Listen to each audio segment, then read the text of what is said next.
Bonjour à toutes et à tous. Dans cette vidéo, nous allons voir les tubes concentriques. Concentriques. Alors, qu'est-ce que c'est que les tubes concentriques? Alors, les tubes concentriques, en fait, c'est deux tubes qui suivent et qui vont faire des coudes euh, de rayons de cintrage différents. Alors, pour faire deux tubes qui suivent et cintrer deux tubes qui sont parallèles, vous avez deux façons. Soit vous utilisez des cintrettes à main, donc dans ce cas-là, vous avez un seul rayon de cintrage, par exemple celui-là. Le deuxième, il aura le même rayon de cintrage. Voilà. Il aura le même rayon de cintrage. Ça veut dire quoi? Ça veut dire que ici, j'aurai un écartement qui sera différent de celui-ci. Cela, j'aurai mon rayon de cintrage. D'accord?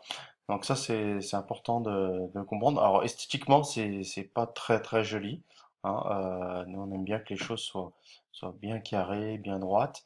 Donc c'est pour ça qu'on va mettre en place les rayons de cintrage, les tubes concentriques. Donc les tubes concentriques, ben, j'aurai mon premier tube qui va avoir son rayon de cintrage, par exemple à la cintrette, et le deuxième qui lui, il aura un rayon de cintrage qui sera plus important. Plus important, c'est-à-dire qu'il va commencer son cintrage en même temps et il va finir son cintrage au même moment, à la même hauteur, on va dire.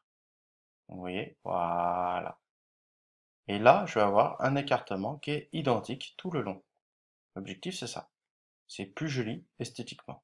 Voilà, hein, l'objectif, hein. Donc ça, c'est quand je fais les cintrages à la cintreuse établie, cintreuse hydraulique, etc. J'ai pas le choix de mon rayon de cintrage, il m'est imposé.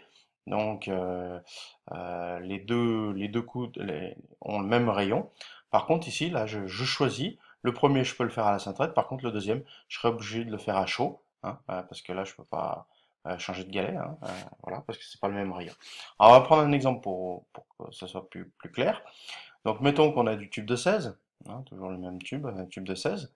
Donc, on sait que le rayon de cintrage dans une vidéo précédente nous donnait que le rayon de cintrage du tube de 16, c'était 3 fois son diamètre, hein. Si on ne nous le donnait pas, c'était 3 fois son diamètre, donc ça fait 48 millimètres. Voilà. Donc, ça veut dire que là, ici, hop, j'ai 48 millimètres. Ça, c'est mon premier rayon de cintrage que je vais appeler R1, 48 millimètres. J'ai un deuxième rayon de cintrage, c'est celui-là, hein. Je pars du même centre, d'accord? C'est le même centre. Et là, il est un peu plus grand. Alors, il est égal à quoi, R2? Ça, c'est R2. R2, c'est R1, hein, cette longueur, on va dire, cette longueur, plus l'écartement entre les tubes. Voilà, tout simplement. Un R2, c'est R1 plus l'écartement. Écartement. Voilà. Alors, mettons que l'écartement, j'ai pris un écartement de 3 cm, hein, écartement 3 cm.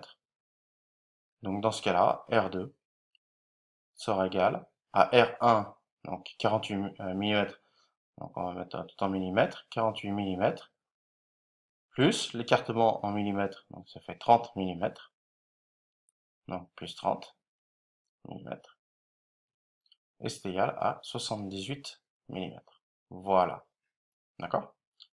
Donc là, ça sera mon rayon de cintrage du deuxième tube. C'est un tube de 16 aussi. Oui, hein. Donc deux tubes de 16 avec des rayons de cintrage différents. L'un à 48 et l'autre à 78. Alors les longueurs de chauffe, la première longueur de chauffe de mon premier tube, LC, que je vais appeler LC1.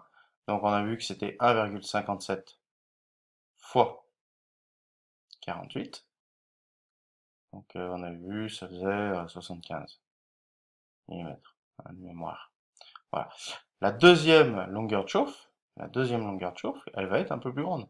Hein, on le voit, elle commence ici, elle se termine ici. Donc c'est tout ça. Voilà. Elle va être plus grande puisque c'est égal à 1,57 fois 78 millimètres. Donc ça c'est égal. Alors,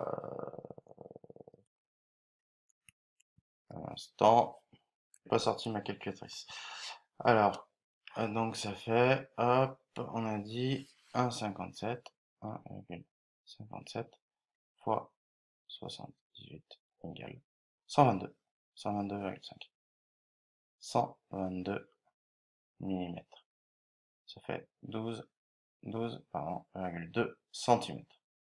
Et l'autre, ça faisait 7,5 cm. Voilà, etc.